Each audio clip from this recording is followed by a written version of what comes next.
Hi guys, it's Peter here and back on the couch this week, and a subject that I've been getting a lot of questions about over the last little while, and on a subject which I really could spend probably the best part of 2 to 3 hours, if not 2 to 3 days to discuss and go into different levels of.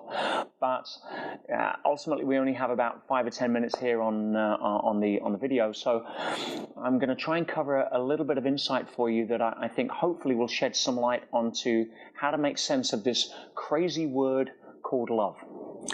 And, what is love? I mean, well, love essentially is a 4-letter word that we have stuck over a myriad of different conceptualizations.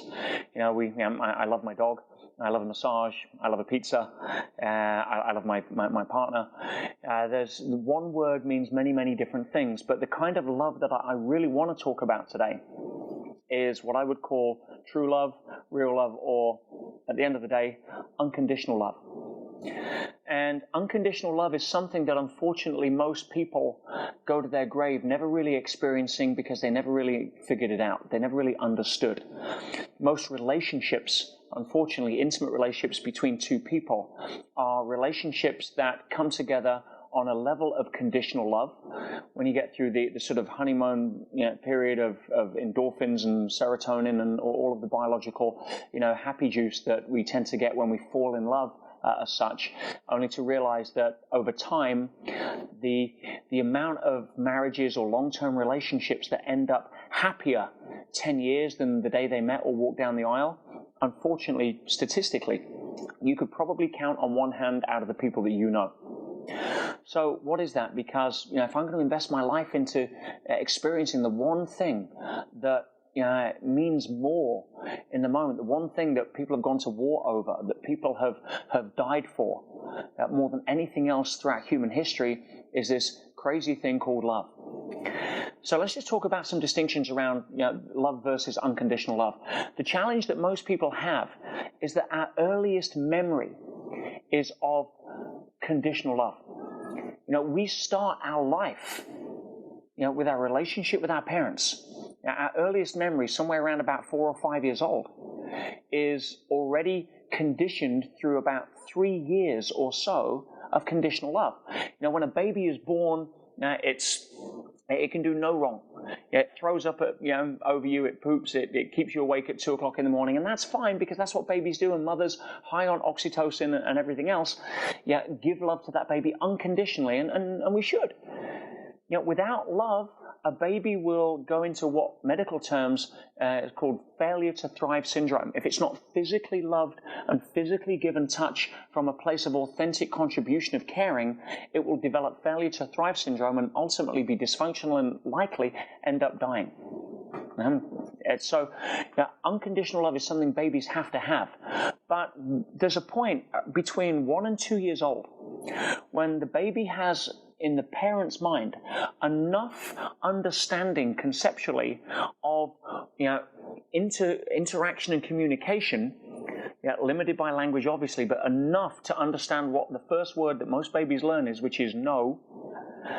Once a parent, a mother, father, or what have you, or guardian, thinks in their mind that a baby can understand the difference between yes and no, good and bad, there is an imposition by the parent to put onto the baby or the child or the toddler a willingness to appreciate and understand that, and therefore we condition the behavior that when they do something right, they get love, and if they do something wrong or naughty or whatever language or label you want to pick, we as parents or people or guardians or spouses or brothers, sisters, what have you, tend to withdraw love.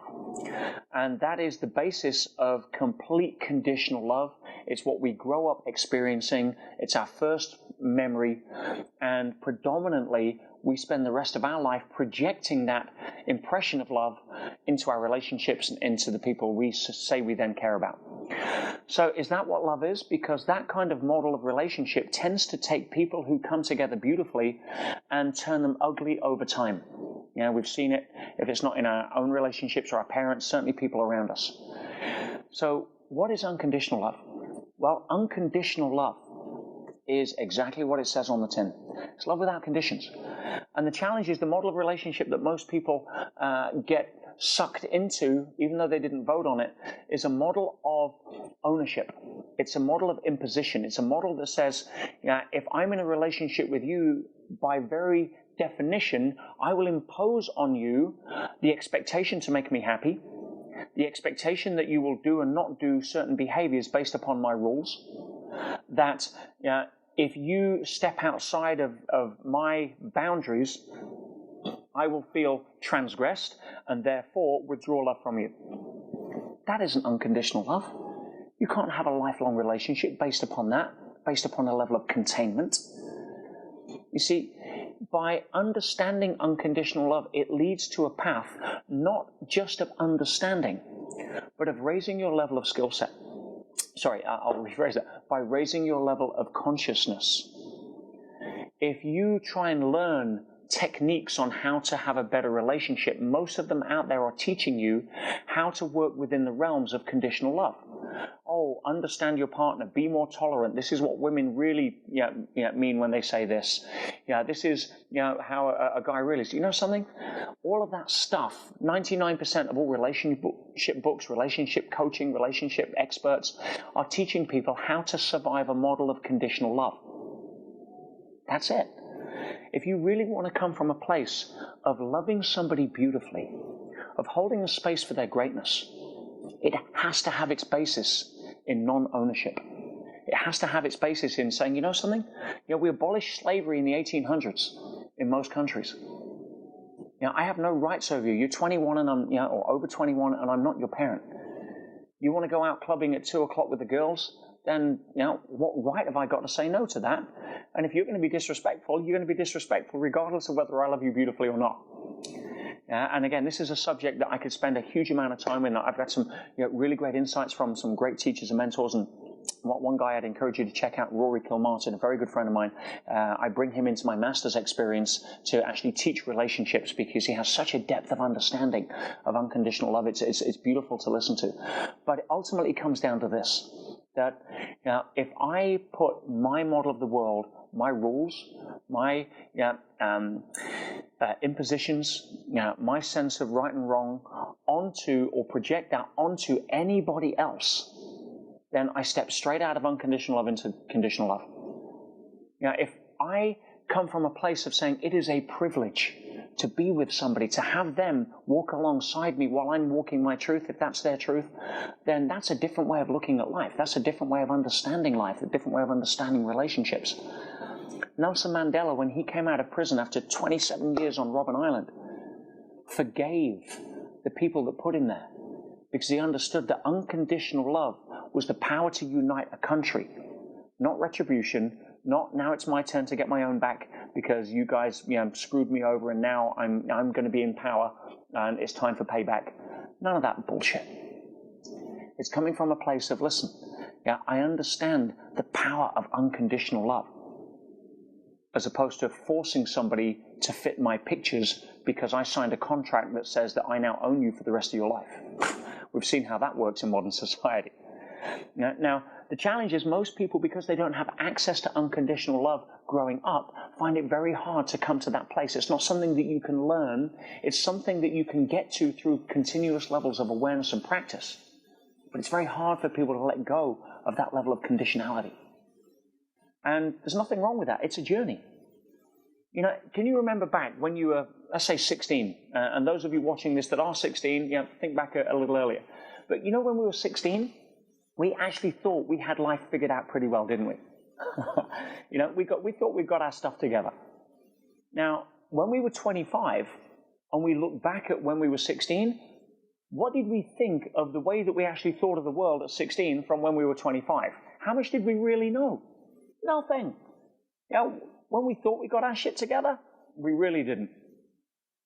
But can you explain to a 16-year-old a 25-year-old's model of the world? No.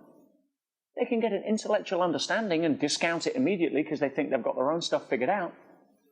But it's not something that you can just transmit or inject into somebody's mind or experience. When you were 40, for those of you that are at that age, and I'm in my 40s too, we look back at when we were 25, and of course when we were 25, we knew we had life figured out, because by contrast, when we were 16, Yeah, it was a case of understanding. Yeah, that, we knew that we had life sorted out. So from a 25-year-old perspective, we discounted the 16-year-old, but those 40-year-olds, they knew nothing. Now, coming back to 40 and looking back at 25, how much of the world did we know? And it's just the fact that our base isn't big enough, guys. That's all it is. Cut yourself some slack. It's a journey. So let me give you another way to open your mind, if I may. Let's just go. An ant. An ant crawling along comes across a slug. What is a slug's life about? Making slimy trails and eating lettuce. Probably a little more than that, but let's keep it simple. And an ant comes along and says, look at that slug. Knows nothing. Has no sense of community, has no sense of organization, has no sense of hierarchy or structure. Ants are where it's at. And to a slug, an ant just has a higher level of consciousness, higher level of social structure and organization.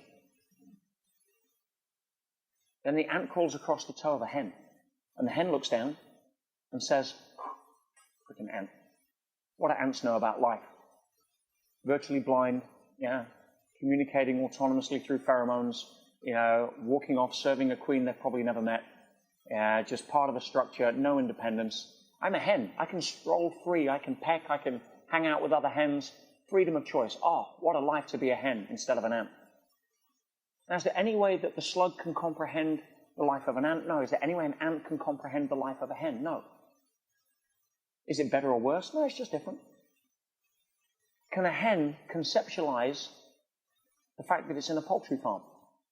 Absolutely not. Is it because that being a hen is bad? No, its base isn't big enough. It's just beyond its conceptual level of awareness. Now, we look at the hen and we think we've got our shit together. Frickin' hen. Lunch. What's above us? We don't know. But if we have the arrogance of thinking we're at the top of the food chain, then we're going to be stuck in a place of conditional understanding that just means our base isn't big enough.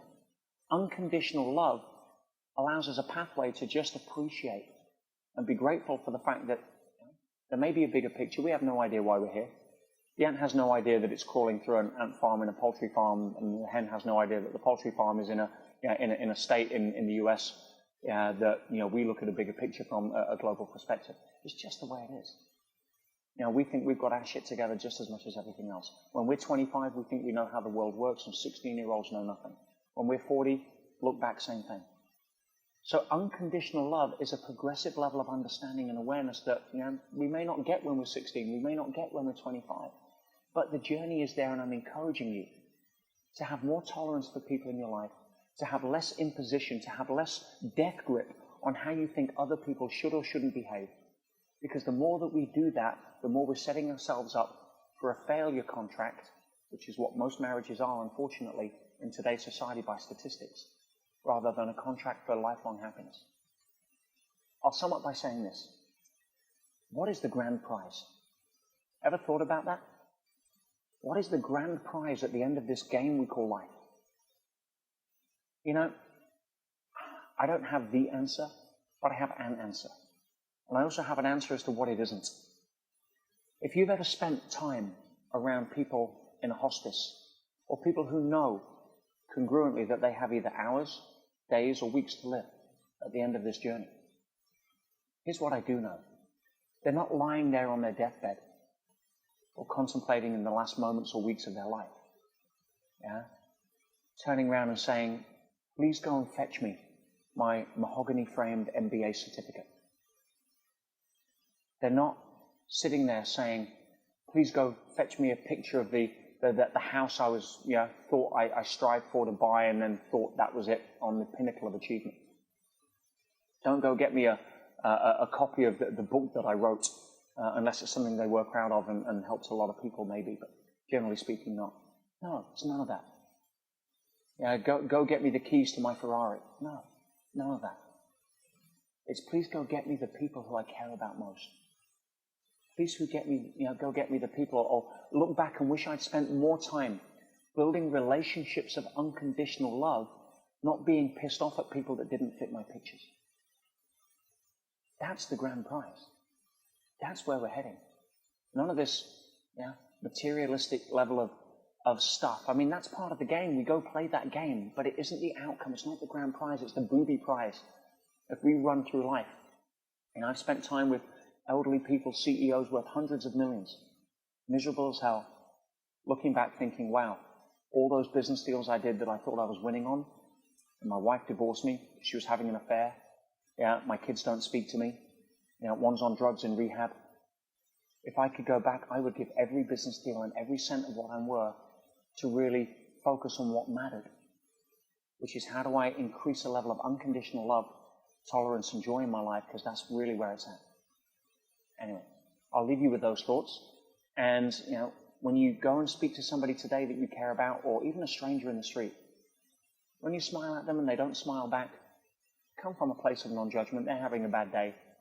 If you're speaking to your kids who are 16 trying to tell them how the world is, cut them some slack in the fact that, you know, their base just isn't big enough, just as ours wasn't at that age.